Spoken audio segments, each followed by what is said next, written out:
আলাইকুম ওয়া রাহমাতুল্লাহ। গণভোটের রায় বাস্তবায়নের দাবিতে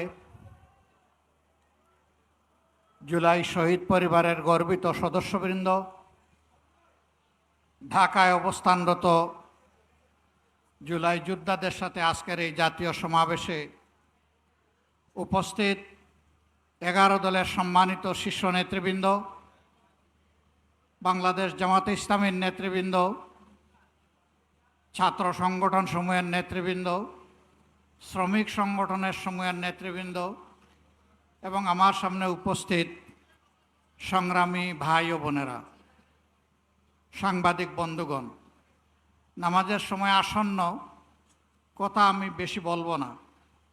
আমি শুধুমাত্র আপনাদের কাছে, দেশবাসীর কাছে, শহীদ পরিবারের কাছে, জুলাই যোদ্ধাদের কাছে আমাদের দেওয়া ওয়াদা অঙ্গীকার আরেকবার পুনর্ব্যক্ত করার জন্য এখানে দাঁড়িয়েছি।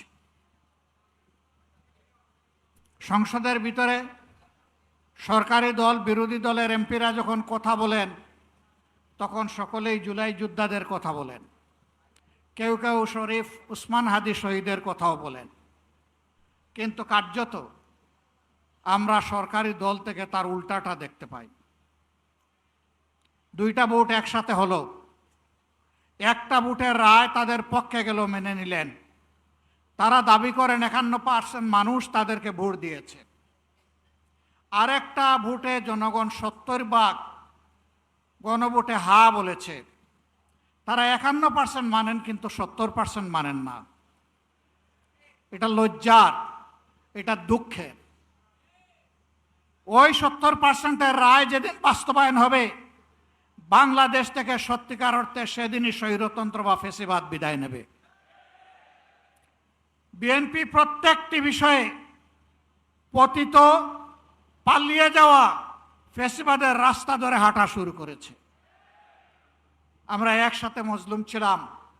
বিনয়ের সাথে বলতে চাই, হাজার চেষ্টা করেন ওই আওয়ামী লীগ হতে পারবেন না, দুর্বল আওয়ামী লীগ হতে পারবেন।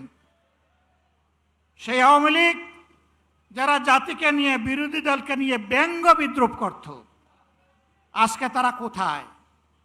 আপনারা একই কাজ শুরু করেছে। যে আওয়ামী লীগ তাদের পুষ্য লাঠিয়ালদেরকে দিয়ে সমাজের বিভিন্ন জায়গায় কর্তৃত্ব কায়েম করেছিল, সেই আওয়ামী লীগের পাশে তাদের দুঃখের দিনে কোনো লাঠিয়াল এসে দাঁড়াতে পারেনি। আফসোসের বিষয়, রাষ্ট্রের মৌলিক যে সমস্ত জায়গায় পরিবর্তন দরকার, সুশাসন কায়েমের জন্য, সত্যিকারের স্বাধীনতার স্বাদ জনগণকে দেওয়ার জন্য, প্রত্যেকটি বিষয়ে বিএনপি বিরোধিতা করে চলছে। এটি জাতির সাথে সুস্পষ্ট প্রতারণা। তারা তাদের দেওয়া 31 দফা কর্মসূচি সংস্কারের, তাদের ইশতেহার, এটারও তারা বিরোধিতা করছে। আমার মনে হয় তারা যে বিরোধিতা করছে, এই জ্ঞানটাও বোধহয় তারা হারিয়ে ফেলেছে।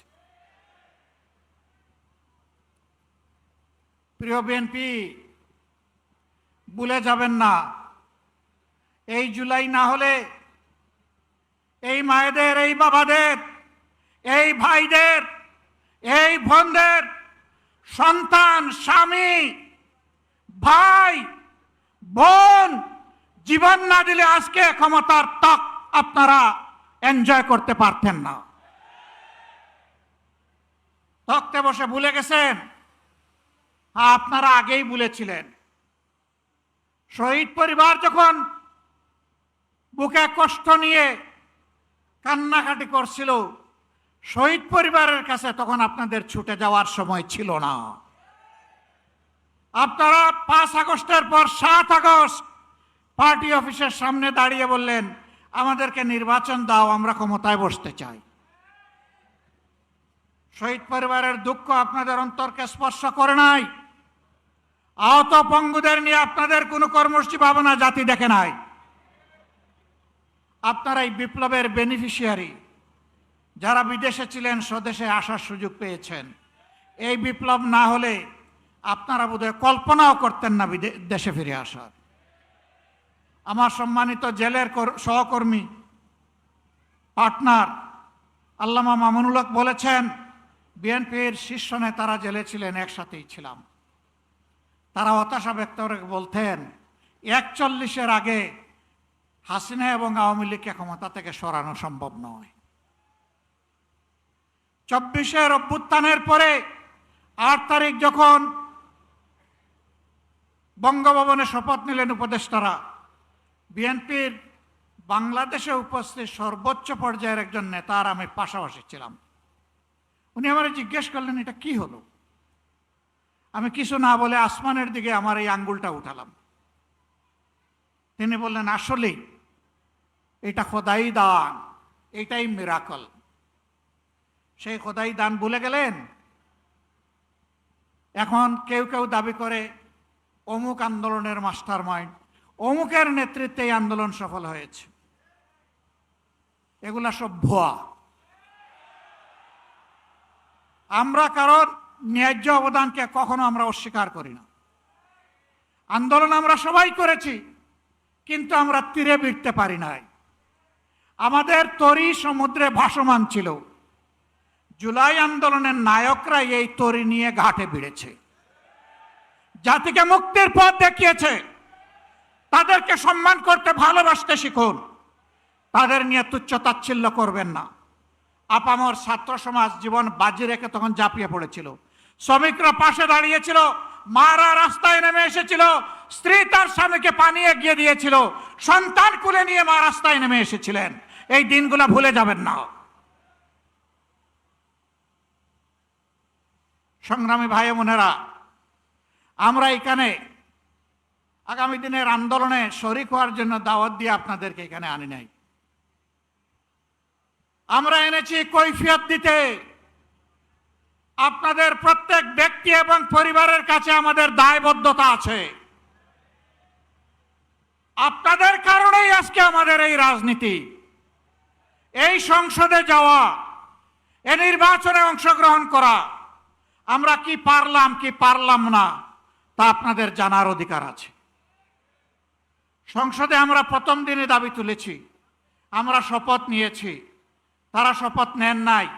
জাতির সাথে দেওয়া ওয়াদা ভঙ্গ করে জাতির সাথে তারা প্রতারণা করেছে। এরপরে যখন জাতিকে প্রতারিত করা হয়েছে, আমরা নোটিশ দিয়ে আলোচনার ব্যবস্থা করেছি, তারা তার বিরোধিতা করেছেন।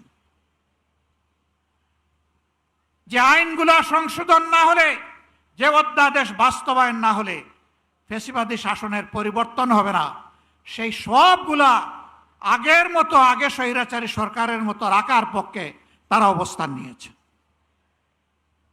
আমরা বিএনপিকে পরিষ্কার বলে দিচ্ছি, আমরা দেখতে পাচ্ছি সম্প্রতি কয়েকদিন ধরে বিভিন্ন জায়গায় জায়গায় শিক্ষা প্রতিষ্ঠানে, ঢাকা বিশ্ববিদ্যালয়ে, এমনকি এখান থেকে মাত্র কয়েক গজ দূরে মানুষের আশ্রয়ের জায়গা, আইনের আশ্রয়ের জায়গা থানা, সেই থানার ভিতরে ঢুকে দুঃখজনকভাবে ডাকসুর নির্বাচিত প্রতিনিধিদের উপরে হামলা করা হয়েছে। বার্তা পরিষ্কার। যেদিন তারা গণভোটের রায় অস্বীকার করেছেন, আমি বলেছিলাম বিএনপি আজকে থেকে ফ্যাসিবাদের পথে যাত্রা শুরু করলো। এইটা ফ্যাসিবাদ। গতকাল আপনারা দেখেছেন নেত্রকোনায় জাতীয় সংসদের নির্বাচিত সদস্য, বাংলাদেশ জামাতে ইসলামীর প্রতিনিধিত্বকারী, জনগণের প্রতিনিধিত্বকারী অধ্যাপক মাসুম মোস্তফার উপরে হামলা করা হয়েছে, গাড়ি ভাঙচুর করা হয়েছে, তার সহযোদ্ধা সহযোগীদেরকে নাজেহাল করা হয়েছে। এটা কোন বাংলাদেশ? এই বাংলাদেশকে আপনারা চেয়েছিলেন? আপনাদের সন্তানদের আবার পায়ের গুড়ালি 2 টুকরা করা হোক আপনারা চেয়েছেন? আপনাদের সন্তানদের উপর প্রকাশ্য দিবালিকে দা, কিরিস, কুড়ালার হেলমেট নিয়ে আঘাত করা হোক আপনারা চেয়েছিলেন? এই বাংলাদেশকে আমরা ধিক্কার জানাই। এ বাংলাদেশ আমরা চাই না। আমরা পরিবর্তনের বাংলাদেশ চাই, যেই বাংলাদেশে শিশু যখন ঘর থেকে বের হবে, কিশোর যখন বের হবে, যুবক যুবতীরা বের হবে, আমার মা বোনেরা বের হবে, তখন কারো বুক দরু দরু করে কাঁপবে না। তারা নিরাপত্তার সাথে বের হবে, কাজ শেষ করে আবার নিরাপত্তার সাথে করে ভিসবে। আমরা ওই বাংলাদেশ চাই। আমরা শিক্ষা প্রতিষ্ঠানে আমাদের সন্তানদের হাতে দা কিরিস কুড়াল দেখতে চাই না। আমরা খাতা এবং কলম দেখতে চাই। আমরা কোনো আদুবাই দাদুবাই শিক্ষা প্রতিষ্ঠানে গিয়ে আমাদের সন্তানদের উপর সড়িগুড়াক আমরা এটা দেখতে চাই না। এই সংস্কৃতি বন্ধ করতে হবে। যদি বন্ধ না করেন, মনে রাখবেন জুলাই শুধু 24 সালে ছিল না, জুলাই প্রত্যেক বৎসরে আছে। সে জুলাই আবার ফিরে আসবে ইনশাআল্লাহ, এবং তখন ফাইনালি ফেসিবাদের কবর রচনা হবে। শুভ বুদ্ধির উদয় হোক, জনগণের রায়ের প্রতি সম্মান দেখান, 70% মানুষের রায় মেনে নিন, গণভোটের রায় বাস্তবায়ন করুন। যদি না করেন, আমাদের লড়াই সংসদের ভিতরেও চলবে, খোলা ময়দানেও চলবে ইনশাআল্লাহ। এবং আল্লাহর পর ভরসা করে বলতে পারি, এই লড়াইয়ে জনগণের বিজয় হবে ইনশাআল্লাহ। আমরা আপনাদের কাছে কথা দিয়েছি আগে, এখনো কথা দিচ্ছি। আমার সহযোদ্ধারা যেমন বলেছেন, ইনশাআল্লাহ আগামীর লড়াইয়ে জাতির প্রয়োজনে সামনের সারিতে থেকে আমরা যুদ্ধ চালিয়ে যাব। আমাদের জীবনটা আল্লাহর জন্য, মানবতার জন্য, দেশের জন্য, জাতির জন্য। আল্লাহ যদি কবুল করেন, গর্বিত শহীদ হয়ে দুনিয়া থেকে বিদায় নিব ইনশাআল্লাহ। গতকালকেও এই জায়গায় আরেকটা সমাবেশ ছিল, পরিষ্কার বলেছি, সিগালের মতো 100-1000 বছর বাঁচতে চাই না, বিড়ালের মতো বাঁচতে চাই না, সিংহের মতো প্রয়োজনে 1 সেকেন্ড আয়ু চাই আল্লাহ তাআলার কাছে। ওইটাই গর্বের। ইনশাআল্লাহ জনতার বিজয় হবে। আমরা নিরাশ নই, আমরা গভীর আশাবাদী। এ বাংলাদেশ পাল্টাবে, নতুন বাংলাদেশ গড়া হবে ইনশাআল্লাহ।